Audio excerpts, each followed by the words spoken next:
Welcome to Z Tech. Today we are going to fix edge error code in it download failure. So let's start.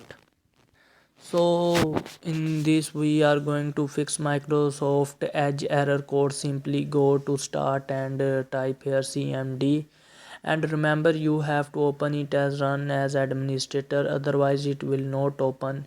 So click here run as administrator, and then you have to type here some command that I have provided for you in description, and for myself I have it in notepad. So you can get this command from description. Just simply copy this command and paste here in cmd and press enter. Yeah, that you can simply press enter. If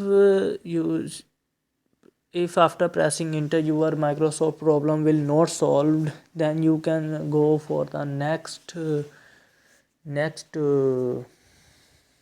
command that I have written and press enter. If again the problem is not solved, then you go for the third one.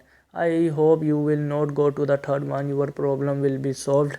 These three commands are from different version of Microsoft, and this is how you can solve this problem. So if you have any problem, please comment below, subscribe my channel, and thank you for watching.